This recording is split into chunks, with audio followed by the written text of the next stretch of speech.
So the Ramah writes that the minhag, he quotes an old minhag, and some still follow this minhag, but not all, that the one who leads slichos in the morning should be the one who davens shacharis as well, and mincha, ma'ariv is a separate discussion. But shacharis and mincha, well, why is that? The Ramah just says the minhag, he doesn't explain.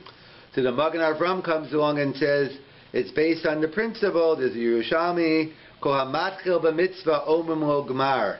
The one who begins the mitzvah, you tell him to finish it. So since he started the mitzvah of slichas, we tell him to finish the mitzvah of davening. So the Binyan Shlomo, other Achronim ask, like, what is the Magen Avram talking about? We all are familiar with the principle. I agree with the principle, hamatchil b'mitzvah omrim lo gmar. But what does that have to do with here? Here, you began the mitzvah of slichas, and you finished the mitzvah of slichas. Now you're beginning the mitzvah of shacharis. What is my inyan slichas etel shacharis? In fact, the one who davens shacharis, let's say on Shabbos, isn't the one who davens musaf. Like, what does one have to do? Shacharis l'chud, musaf l'chud, slichas l'chud. What in the world is the Ramah talking about? To some Achronim point out there's a more pragmatic halacha, that back in the day, when you didn't have Sidurim, the printing press, so it was a big thing to get someone, and they used to wake up Ashkomas Haboker in the morning early. So who wanted to do that? So in order to entice the person to lead slichas, you threw in the prize of davening shacharis. So therefore, that's what it means. But nothing inherent about others give this opinion. Shlomo, others give different answers. But Rav Soloveitchik explained along these lines. He said that slichos is a hakdama to tefillah. In general, it's a machlokes, the Rambam and the Ramban, on whether the mitzvah of tefillah is daraisa or darabanan. That the Rambam writes, mitzvah aseh l'spalo b'chol yom, is a mitzvah daraisa to daven every day, and the Steipler assumes any time there's a mitzvah that the Torah says to do, it doesn't give us a time or place, we assume once a day, every day. So the mitzvah of davening, according to the Rambam, is the daraisa once a day, every day. According to the Ramban, it's only tefillah be'esara. The Ramban in Parshas Baloscha regarding milchama, by the Chatzoseros, he says the mitzvah of tefillah daraisa is only be'esara. So it seems to be a fundamental machlokes between the Ramban and the Rambam on whether tefillah is daraisa. Everyone agrees tefillah be'esara is daraisa. The question is whether stam tefillah daily is that biblical. Davening by a war, by an earthquake, a hurricane, everybody agrees daraisa. What about everyday davening? So the Rambam seems to say yes, the Ramban seems to say no.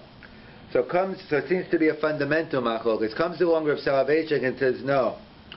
It's not a fundamental machlokes, it's a local machlokes. What do you mean it's a local machlokes? It's not a funny. So the Rav explains that really everybody agrees. Even the Rambam agrees to the Ramban that the only time tefillah is, by definition, what is tefillah? Tefillah is esara. In other words, praying for your needs, that is tefillah. So everyone agrees, tefillah be'esara is daraisa. So if everyone holds, so what's the machlokes? Then the Rambam and the Ramban. He says, no. How do you define esara? So the Rambam's esara is much more liberal. He says, every day is an esara. We wake up in the morning, we walk across the street, we drive in a car. Everyone has everyday saras. This happens, that happens, you could fall here, you could slip here. Every day is a esara. And therefore the Rambam holds, by definition, it's always daraisa, at least once a day. And the Ramban takes the more external view. That of course God's in charge of everything, but in terms of the halachic definition of esara for tefillah, the Ramban says you need some external, your life's in danger. You have a war, an earthquake, a hurricane. As the saying goes, there's no such thing as an atheist in a foxhole. When the bombs are falling, everyone's a maimin. Like everyone goes, like the bottom line, you go to every doctor in the world, sorry, can't help you. Then you turn to God. Maybe you're out of order. You should be turning to God first. But ultimately, when there's nowhere else to turn, when there's no other human beings to turn to, you turn to HaKadosh Baruch Hu. So that's the fundamental machlokes Ramban. So the Rav explained that we have a mitzvah during Aseret Shemei Tshuva, and right, but according to Ramban, you should still turn to God before. No, 100%. No, it's always. He's saying that the deraisa is, in other words, according to the Ramban, perhaps you have a chiyuv deraisa, but the Ramban agrees. Is the Rav's also pshat that you mean? So according to the Ramban, when I daven today, I don't get a mitzvah in our Torah. So he says, no, of course not. What the Rav points out is, based on the Ramban, is there's a difference he always makes between a mitzvah chiyuvis and a mitzvah kiyumis. Right. There's a mitzvah. So according to the Rav, of course, when I daven today, I get a mitzvah daraisa. But it's not that I wasn't chayav. It's mitzvah kiyum. Yeah. Like tzitzis or living in Israel. Right. It's only chayav d'Rabbanan. Like Rav Moshe Feinstein writes his famous tshuva regarding the mitzvah of Yishuv Eretz Yisrael. Right. So we were discussing the Machlokas Rambam Ramban regarding Tefilla. So of course the Rambam holds Tefilla b'chol yom is daraisa. The Ramban only be'esara. So salvation explained. Everyone agrees Tefilla be'esara is daraisa. The Machlokas is how do you define esara? The Rambam says daily needs are daraisa or esara, and the Ramban takes a more external factor. So even the Ramban agrees if it's not esara, when you daven, it's still a kiyam daraisa. As I was pointing out, the famous tshuva of Rav Moshe. Rav Moshe was asked. There's a major machlokas rishonim between the Bali Tosis and the Ramban on whether there is a mitzvah bizman hazeh of Yishuv Eretz Yisrael, of living in Eretz Yisrael. So the Ramban is quite clear in Parashas Maseh, mitzvah chiyuvis is an absolute obligation for one to live in Eretz Yisrael. Right. And Tosis at the end of Ksuvit, when the Gemara talks about all the Inyani Eretz Yisrael, Kuf Yud, Tosis writes, bizman hazeh, there is no longer a mitzvah to live in Eretz Yisrael, and Tosfos cites two reasons. One of sakanas drachim, danger of getting there with the pirates and all that, and the other reason of the difficulty of keeping the mitzvahs atluyas baretz. Parenthetically, the Avnei Nezer who lived 100 plus years ago, he said those two reasons don't apply anymore because today we have airplanes and he's saying 100 years ago. Imagine what it is now. And he says today we have people taking care of that. But bottom line, Tosfos says it. So Machlokas, Ramban and Bali Tosfos. So someone asked Rav Moshe, how do we paskin? Do I paskin like the Ramban or like the Bali Tosfos? So basically Rav Moshe has a tshuva. He quotes the Rambam as well, and he basically concludes that he says it's somewhere in between. That there's no chiyuv bizman hazeh to move to Eretz Yisrael. But if one moves to Eretz Yisrael, you get a mitzvah kiyumis. You get a mitzvah deraisa of living in Eretz Yisrael. And an interesting, Rav Moshe wrote this tshuva post 1948. So to Rav Moshe, at least in this tshuva, the fact that we took over Eretz Yisrael by itself didn't necessarily change his shita on what his mitzvahs. In contrast to the Sitz Eliezer, Rav Eliezer Waldenberg, who seems to calls it a mitzvah rabbah today that we have Jewish control. It does make a difference. So either that's a discussion among the That was the machlekes in Bavel also. Yeah. And some of the Olei Bavel went because they thought it was... Right, that was the whole thing. Ezra turned around and no one was with them. Right. Only the psulim. Right, and in fact, that's what the famous Vilna Gaon. The Vilna Gaon writes that regarding, there's an apparent contradiction in the psukim regarding the mitzvah of matzah on Pesach. On one hand it says, Be'erev tochlu matzos. On the other hand, it says 7 days a week eat matzah, right? Right. So which one is it? So the Gemara concludes. The Vilna Gaon points out that be'erev tochlu matzos is a chova, but the rest of Pesach, if you eat matzah, it's more than it's a rishus. It's a mitzvah kiyumis. The only mitzvah the rice is the first night of Pesach. Right. So the mitzvah, so that's why different people are machmir to eat shmur matzah the whole Pesach, either based on the Rambam Shita that maybe Shmur Matzah you should eat all Pesach because of Shmir and Chametz, or like the Vilna Gaon because every kazayis you eat you get a kiyam mitzvah. That's why. Or they're like me and they just like the taste better. Yeah. Okay. Right. That's the third reason. Yeah. So and where else do we find another one? Is used as the mitzvah of tzitzis. That the mitzvah of tzitzis is I'm not chayiv to put on a four-corner garment. But if you do, then you're chayiv. Right. The things. And in fact, we learned this attitude from Moshe Rabbeinu. That Moshe was mitztayer, the Gemara in Sota. He wanted to enter the land of Eretz Yisrael. Why did he go in? He wanted to fulfill the mitzvah Tuliyis Baretz. So we see. So what was Moshe getting all worked up about? So if you're in Israel, you'll get excited about it. If you're not, then no. So we see that we all should have the attitude of Moshe Rabbeinu, Chacham Leiv Yikach Mitzvah. We always should try to put ourselves in a situation where we could do as many mitzvahs as possible. And that's why... The Ramban, the famous Sionische Ramban that they always quote, all the Sionim who want you to move to Eretz Yisrael, they always say that all the mitzvahs here don't count. Right, there's a famous Ramban Rav Kook loved. Rav Soloveitchik wasn't a big fan of it. No, but Rav Kook, the Ramban, it's actually, no, it's based on, there's a pasuk, it's the same Ramban, it's Rishi Tasson, that the Ramban at the end of Acharei Mot, when it talks about being thrown out of Eretz Yisrael, it talks about keeping the mitzvahs in Eretz Yisrael, or else you're going to get thrown out. This has the Ramban, or just has the Sifri and the... the Ramban with the Sifri. So the Ramban, so the question of the Ramban... I never saw it inside, I'm curious. Yeah, we're not going to see it there because it doesn't have a Ramban. Oh, okay. The Ramban point, it talks about it talks about the Isser of Arayis, the pasuk says, and then it talks about connecting it to Eretz Yisrael. Last I checked, the Isser Arayis applies in America, Canada, so hence the Ramban writes that there's a higher level to fulfill a mitzvah of. It's just like this. It's a higher level to fulfill a mitzvah in Eretz Yisrael. Conversely, doing an aveira in Eretz Yisrael is worse. It's worse. Yeah, that's why he says the land spits you out, because if you're doing aveiras, so therefore you're going to get spit out. That's why the shiloh is. Let's say it's a hypothetical. Let's say I'm flying out of Israel into Israel, and let's say I have a chance to daven mincha. Right when they're leaving, either right when they're coming into the airport, should I wait till I'm in Eretz Yisrael to daven mincha? You know what I'm saying? I'm davening Tefilla b'tzibur anyway. Question is, if you miss mincha, then it's an aveira, so it's worse. No, I'm not saying missing. I'm saying mincha over there, it's better to get it. Yeah, I'm not saying. I'm saying both cases you're davening mincha b'tzibur.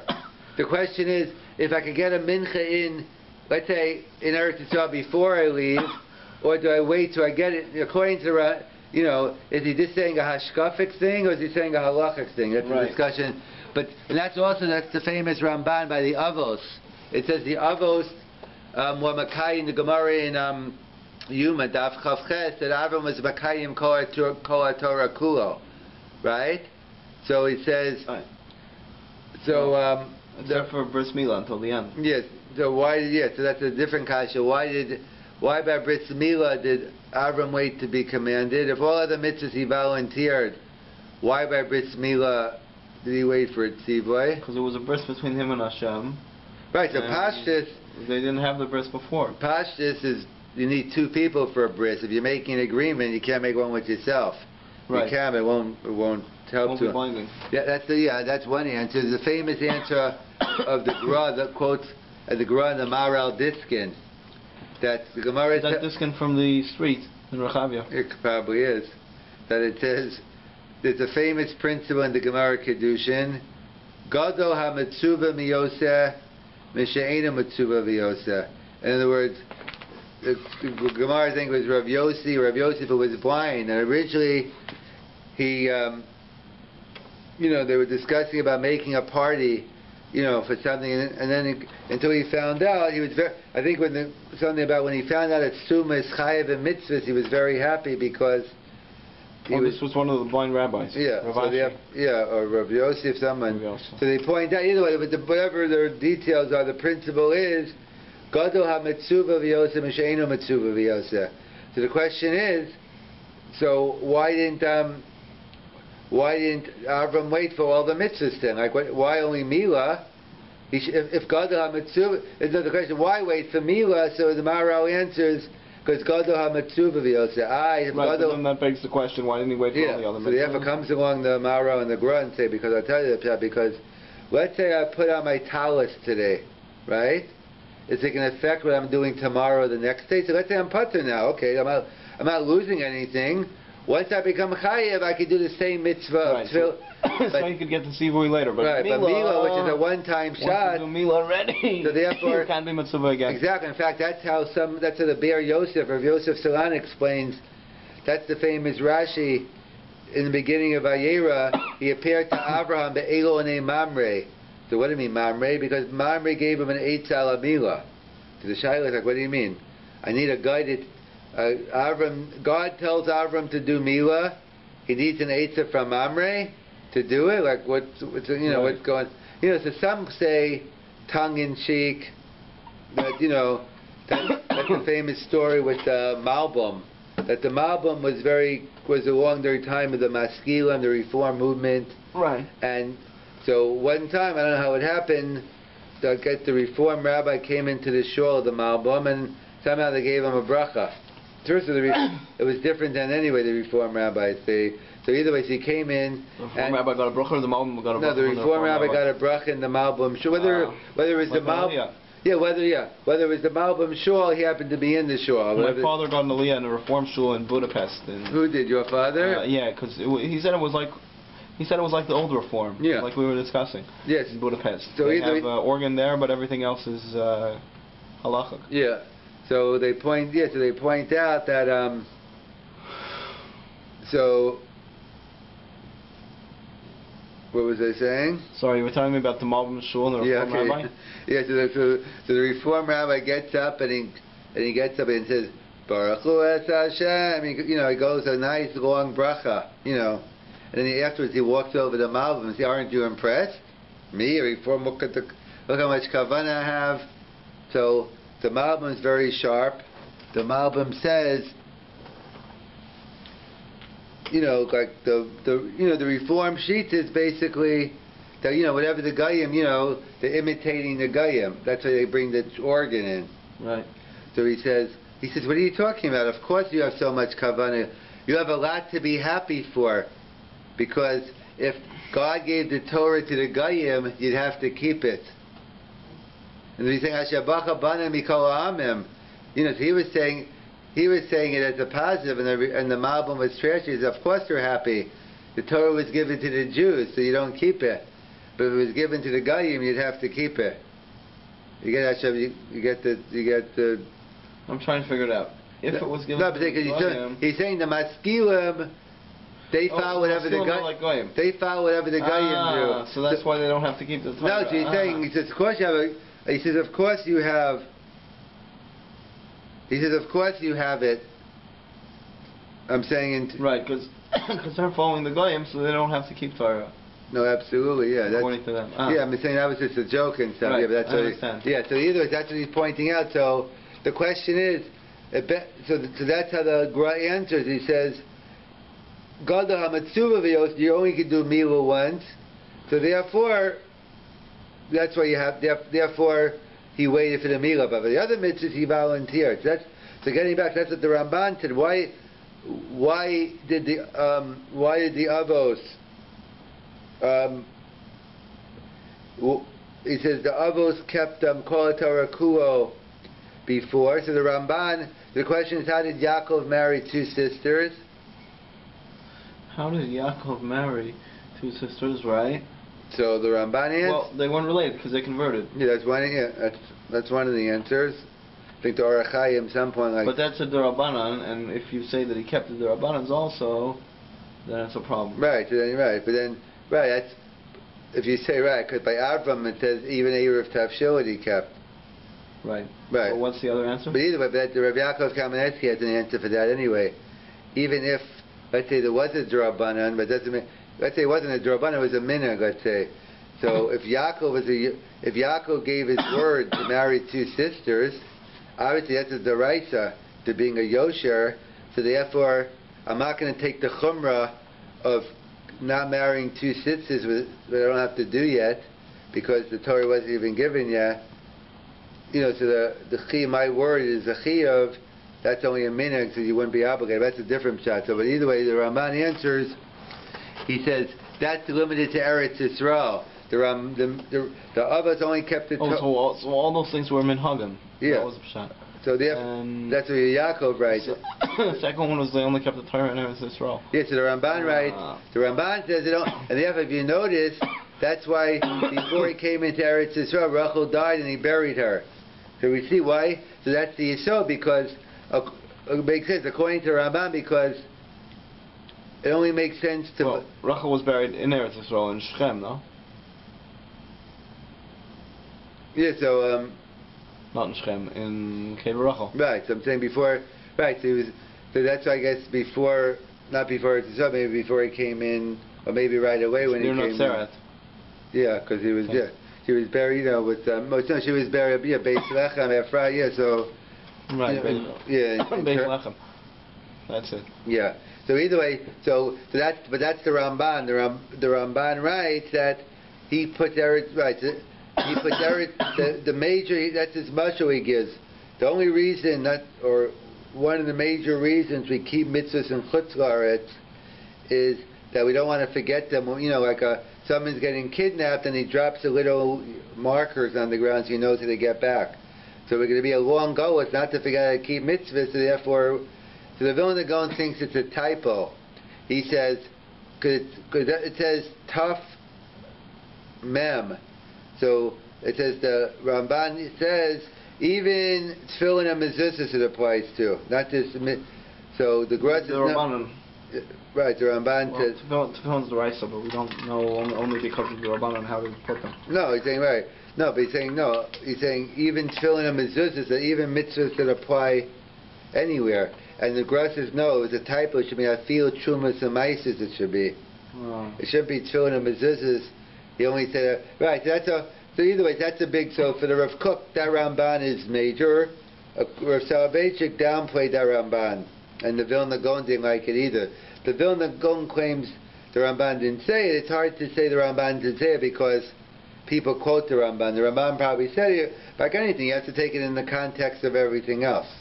So and the Ramban points out, that is a mitzvah daraisa to daven. The mitzvah chiyuvis is b'Eisara. We always get a mitzvah kiyumis. So during the time of Eisara, there's riboy tefillah. So when is riboy tefillah? Clearly during the Asara Shemei Tshuva, as well as the coins for the Sephardim, they start saying slichos the whole month of Elul. We had slichos the week before, so it's all part of riboy tefillah. So the Rama writes the one who leads the tefillah, the one who leads the slicha should lead the tefillah. So for Sephardim, this isn't even a question because it's not part of riboy tefillah. What do you mean? Because the Sephardim start a month before. Oh no, it's the same question. It's the same. They just started. It's riboy tefillah. So they just have. It's the same question. It already applies to them. It doesn't. But we haven't started yet. Right. But that's what the Vilna Gaon writes. That really, I think he writes, Chodesh Elul to Hoshana Rabbah are the Yomim Noram. Right. That's the. So either way, it's definitely an Eisara because the time Miyichya, Miyamus, etc. So the Rav points out it's Akdama to Tefillah that since Slichas is part of the general din of Tefillah and it's riboy Tefillah, so therefore the one who starts that's what he says. The one who starts the mitzvah should finish it. It's all one big mix. It's one big mitzvah of Tefillah, and therefore the one who starts the Slichas, which is Tefillah, should finish the mitzvah of Tefillah, and that's what he points out. Hamatchel b'mitzvah omen lo gmar, and the Rav goes so far as to say that if you daven slichos and didn't daven shacharis, you don't even get the mitzvah of slichos. It's not an independent mitzvah; it's a connection to shacharis. Right, but his father doesn't say that. Right, no, that's on the end. And then regarding the mitzvah of ne'ilah, the Rav says on the other way that. You have to that the Eila is also riboy tefillah. He says the one who leads tefillah should be the one. It's the one who daven. In other words, someone who hasn't daven on Yom Kippur. Let's say for whatever reason you're an honest even. You couldn't daven Ma'ariv, Shacharis, Musaf, Mincha. So the one who daven well, he should not lead Ne'ilah. Why? Because Ne'ilah is a summation of all the tefillas of the Yom, and therefore, when I'm davening Ne'ilah, I'm summarizing all of it. And therefore, the machlokas, the Rav and his father, according to Rav Moshe, should be enough to daven one tefillah. But according to Rav Soloveitchik, you have to daven all, because it's a summation of all the tefillahs, and therefore he says the one who did not daven all day should not lead Ne'ilah. So that's the yesod of the Magen Avram, Hamatchil b'mitzvah, Omer lo Gemar, and we went into a shtickle between Tchilas mitzvah and Sof mitzvah. That's why the apparent contradiction between, on one hand, Atzmos Yosef, we see that the Torah says Moshe brought out the bone, and in Parashas Yoshua it says Bnei Yisrael took out a bone to be Yosef. Right, because they get it because Techilas, Sofer is more important than Techilasai. Right, Hamatchil b'mitzvah Omer lo Gemar, and right. So we find by Mizbashech Chanukas Habayis LeDavid, we see because that's been Adam L'Makom. Right. So one answer we gave was the difference between David versus Moshe. David did everything he can, but Moshe was his own fault. He sinned. And the second answer we gave is the chiluk between Adam L'Makom and Chavero. But Adam L'Makom is result oriented, so we only care if you finish the job. But Adam L'Makom is all about the machshava. But in your Beis Hamikdash, we care about the machshava.